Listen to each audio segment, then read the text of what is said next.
काय नव्हे केले एका चिंतिता विठ्ठले, सर्व साधनाचे सार भव सिंधू तरी पार.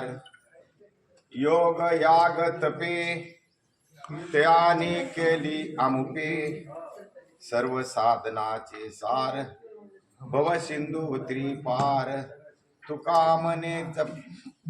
म्हणे सोपा, तुका म्हणे जपा, मंत्र त्रिअक्षरी सोपा, सर्व साधनाचे सार भव सिंधू तरी पार. पांडुरंगा करू प्रथमा, पांडुरंगा करू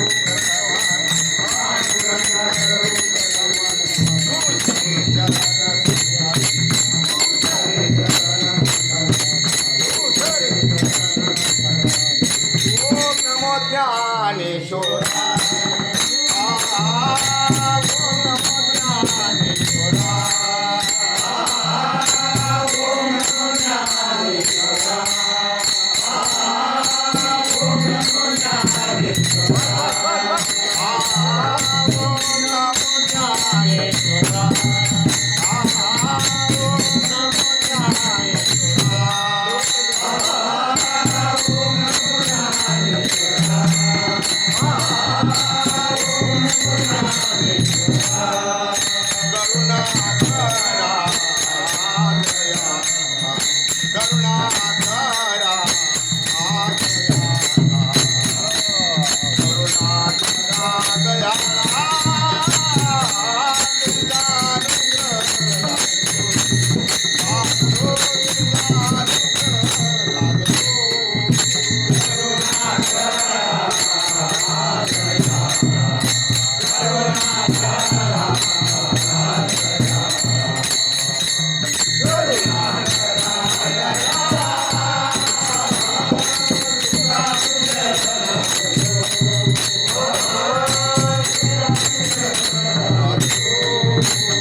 पावन झालो चराचरी, मी कळा कुसरे काही चलेने बोलत्वाची वचने भाविका. एका जनार्दनी तुमचा दास ज्याची आस ठेवावी असो. भगवत नाम चिंतनाचा योग, आणि त्या योग म्हणजे असा आला की थोडं करपलं माणूस. ज्या महात्म्याचं आज कीर्तन होतं तीच येणार नव्हतं, त्या माणसाने जागा दिल्याबद्दल तेच खरे संत असतात. तेच खरे संत असतात. नाही कुणी कुणाला जागा देत नाही. अहो माझ्या जागेवर तू कर, तुझ्या जागेवर मी करतो म्हणलं तरी करीत नाही. क्या विचारतात काय काय. पण ज्यांनी ही जागा दिली तेच खरे संत मायबाप असतात. आणि या अशा संगमामध्ये आज मला योग प्राप्त झाला नामचिंतनाचा. कशामुळे झाले हो? पूर्व सुकृताच्या गाठी तेने झाल्या संत.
संत भेटी.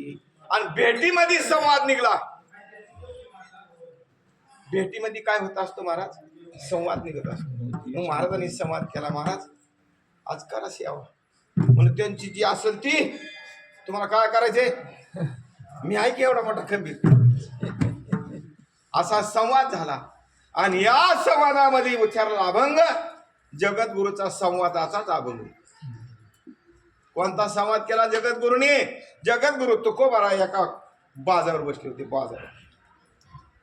आणि बाजावर बसल्यानंतर साधक आला आणि जगद्गुरूच्या दर्शन घेतलं आणि खाली बसले. जगद्गुरूचं नामस्मरण चालू होतं. आणि नामस्मरण चालू असताना जगद्गुरूने बघितलंच नाही ते. मग एकाएकी पुन्हा अर्ध्या पाऊण तासांनी बघितलं. म्हणजे हा तुम्ही कवा आला? काय म्हणा, तुमचं लक्षच नाही म्हणला आमच्यावर. किती वेळ झालं मी आलोय म्हणला, पण तुम्ही बोलायलाच साधू. काय तुमचं होतंय बरं नामस्मरण, तुम्ही सारखं ओरडत बसता काय? जगद्गुरु तुकारामाने काय नव्हे केले एका चिंतिता विठ्ठल. बाबा त्या भगवान परमात्म्याचं चिंतन केलं तर काय करणार नाही तो. असा पहिला अभंगाचा पहिल्या चरणाचा भाग. बाबा पुन्हा दुसरं चरण म्हणजे अरे योग करायची गरज नाही, या करायची गरज नाही, त्या करायची गरज नाही. न लगे दंडन मुंडन न लगे पंचाक्षर, फक्त नामस्मरण. योग याग तपे तयानी केली अमुके. अरे बाबा फक्त जगद्गुरु तुकारामाने काय करू नको तू, फक्त त्रिअक्षराचा मंत्र जप. ही फक्त मंत्र जप आणि त्या मंत्रणामुळे तुला जेवढी साध्य करायचंय तेवढं साध्य होऊन जाते. या अभंगाचा भाव. एक बार समजेन फक्त एवढंच हात वर घ्या. एवढंच लय नाही, एवढंच घ्यायचे. आणि मी जसं म्हणेन तसं पाठीमाग म्हणण्याचा प्रयत्न करा. सौराष्ट्रे सोमनाथं च श्रीशल्य मल्लिकार्जुनं उज्जयिन महाकालं ओंकार ममलेश्वरं वरल्या वैद्यनाथं च दाकिन्य भीमा शंकरं सेतु वंदे तु रामेशं नागेश दारुकावनी वाराणसेतु विश्वेशां त्र्यंबक गौतमी तटे हिमालये तु केदारं ग्रीष्मेश शिवाले एतानि ज्योतिर्लिंगानि सायं प्रातः पठेत् नरः सप्त जन्म कृतं पापं स्मरणेन विनश्यति स्मरणेन विनश्यति स्मरणेन विनश्यति. पार्वती पते आदिनाथ महाराज की जय. सब संतन की जय. संत सद्गुरु भगवान बाबा की जय. शरण शरणाजी हनुमान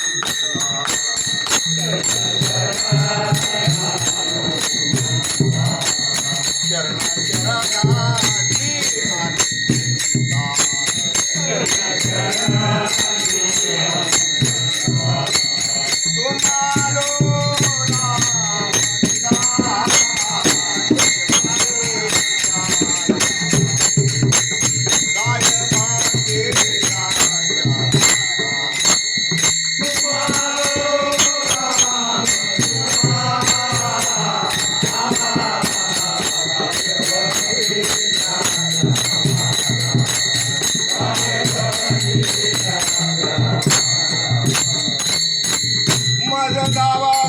सुबटा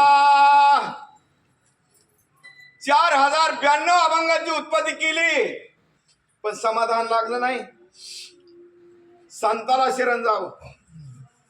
म्हणून जगद्गुरु हनुमंताला शरण गेले आणि हनुमंताला म्हणजे हनुमंता अरे भक्ती कशी करावं. आपल्याला चारच अभंग येत आपण ईदभर छाती काढून चलतो. 4092 अभंग लिहिले तरी विचारलं भक्ती कशी करावं. भक्ती करायची असलं तर संताला शरण जावं. ज्ञान घ्यायचं ना आपल्याला, ज्ञानाची प्राप्ती घ्यायची, गुरुपाशी शरण जायची. 18व्या अध्यायामध्ये जा. गुरु ते ज्ञान ज्ञानी आत्मदर्शन अंदर्शनी समाधान आती जैसी. समाधान मिळते त्याच्यापाशी ज्या मुखाकड पाहिल्या बरोबर दुःखाचं निरसन होता त्याची भेटी. दुःख कैसे न राहत्वा नारी होका दुराचारी. मुखी गाता हरी पवित्र पवित्र ते कुळ धन्य त्याची माय. त्याची आई वडील धन्य सांगितलं, कुळ धन्य सांगितलं. कुणाचं ज्याच्या मुखामध्ये नाम आहे आणि त्याची भेट झाली ना. तृणाग्नी मिळे समरस झाले कैसे नामे केले जपता हरी. हरी नामाचा उच्चार जर गेला त्याच्या नावात त्याच्या गाठ जर पडली होता त्याची भेटी दुःख कैशी. आशाची गाठ पडावा जेणेकरून आपल्या जीवनामध्ये उजाळा होईल. आशेची गाठ पडावा माणूस कुणाच्या बी गाठी पडू नाही. कारण संधी आहेत विश्वामध्ये ब्रह्म पाहायला मिळतंय पण ब्रह्म पाहण्याची शक्ती संताकून घ्यावं लागेल. संताला शरण जावं लागेल आणि संताला शरण गेल्याशिवाय ज्ञानाची प्राप्ती नाही. जगद्गुरु तुकाराम महाराजाला साधक शेजारी येऊन बसला मग तिथं राहतो टाकून आणि त्यांनी विचारलं की बाबा काय करता तुम्ही हे करून करून काय करता. महाराज म्हणले अरे बाबा काय होत नाही याच्यापासून काही बी होते म्हणील ते होते जे जे इच्छिले.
महाराज म्हणजे संत उदार उदार भले अनंत उदार माग त्याशी पुरे धनी आणि कशाची तुका म्हणे पोते देवे भले मागणारा. मग ते सांगा आले बाबा तुकाराम महाराज काय करतो देव हे असं नामस्मरण केलं काय होत. काय नव्हे केले एका चिंतिता विठ्ठली. एका भगवान परमात्म्याच्या चिंतनामुळे काही बी होते महाराज काही बी होते काही बी होते. राजाचा रंक होतो रंकाचा राजा होतो. एक साधक भगवे कापडे घातले हातामध्ये कटोरी घेतली आणि भीक मागण्यासाठी एका राजाच्या दारात गेला.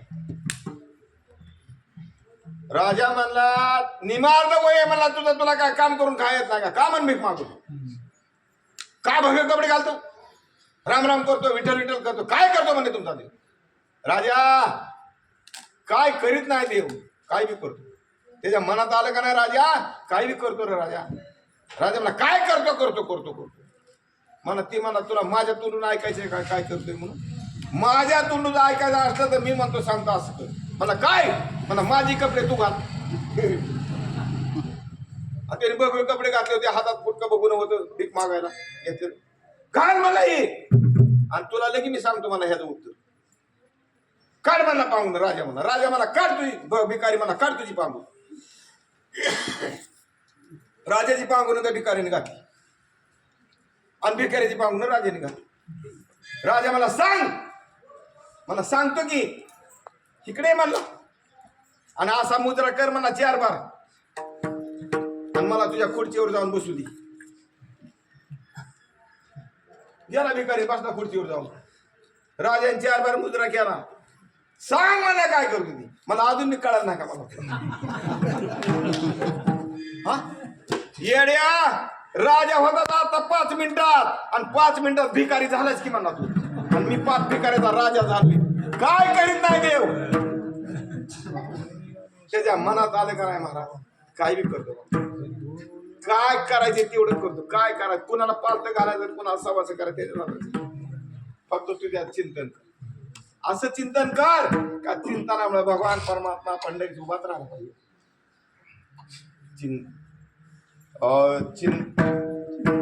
चिंतने चिंतने तत्वता मिळाली. ही चिंतन करायचं. मग देव म्हणे बाबा जगद्गुरु तुकाराम महाराज अरे बाबा असं करतो. एक साधक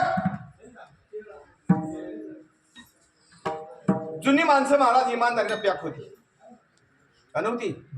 5-5 मिनिटाला जबान बंदीत होती का बंदीत होती. एका माणसाकडे 10-15 हजार रुपये कर्ज झाला महाराज. आणि कर्ज झाल्यावरती मला काय करावं आता काय कुणाकडे जावं कुणाकडे नाही. 1-2 माणसं म्हणले अरे बाबा ज्ञानेश्वर माऊली रेडा बोलीलाय भिंत चालली दुजाचा घर हरविला इतकी कामं केल्यात आणि तुझं 10-15 हजार रुपये कर्जाचं काम करणार नाही काय नाही अनुभव माऊली.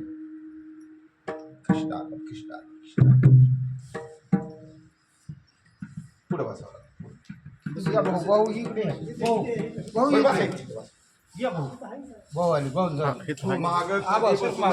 माग बसण्याचं आपलं ताट आपलं माग वाढून घेतलं आणि ठेवलं पुढे आणि खा म्हणलं एका खायला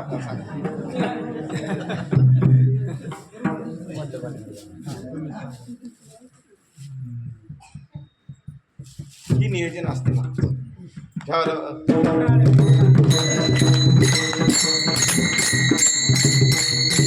अरे एवढं केलं त्याने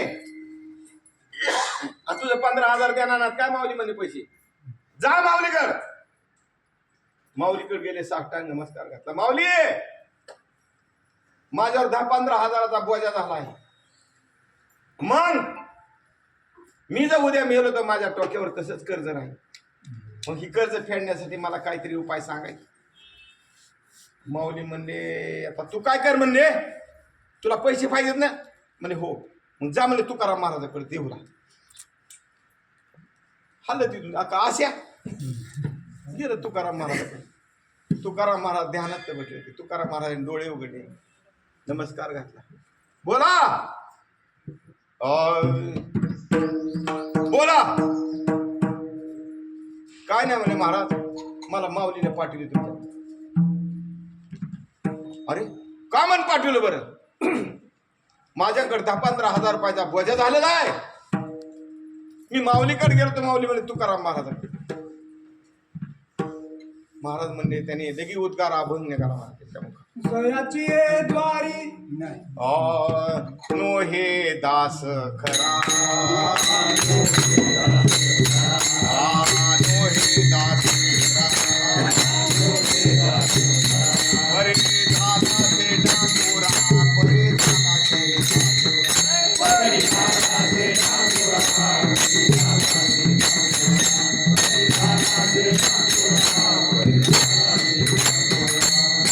दास बी नाही म्हणले मी तुकाराम महाराज नाही दास बी नाही. आणि माझा रिकामा डांगुरा झालाय आणि का म्हणते पाठवलं असं असं करून माझ्याकडे कशाला माझा इकडे निघणार. या असे काय करू आता तू हे सगळं जाणता नाही पुण्य गाठी जे हे वेचो कोणासाठी. अरे माझ्याकडे पुण्य नाही मुठभर सुद्धा आणि त्यांनी कसं काय पाठवलं असेल. बरं पाठविलंय ना ठीक आहे. तुम्ही काय करा निघा मला इथून माझ्यापासून. तुम्हाला पैसे पाहिजेत ना म्हणजे हो.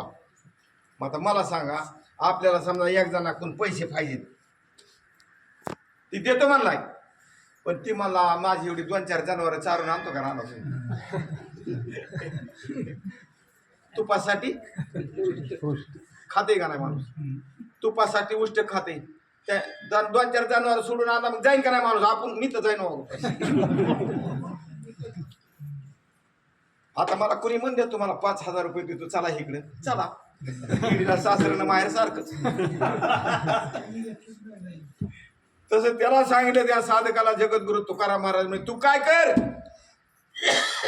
झालं उगावला आणि शिवाजी कासार आहे म्हणले तिथं आणि त्याला म्हणा तुझ्या पैसे जी आहे ती तुला तुकाराम महाराजांनी सांगितलंय म्हणायचं त्याला वाटलं बरं झालं काहीतरी सांगितलं दिसतंय आनंदात गेला म्हणा त्या शिवबा कासारा तिकडे त्या शिवबा कासाराची 4 आवत सुटली होती 4 आवत आणि 4 आवताच्या 5 लोक रानातले घेऊन जातात म्हणून त्यांनी खांद्यावर 5 घेतल्या होत्या आणि ती तिकडून येत होता शिवबा कासार आणि इकडून आला ही ती मला ओ शिवबा कासार कुठे येतो मला मीच आहे मला का मला तुकाराम महाराज तुमच्याकडे पाठव कशाला पाठवलं हे म्हणल्यात तुमच्यापाशी जी आहे ती माझ्यापाशी द्यायचं सांगितलं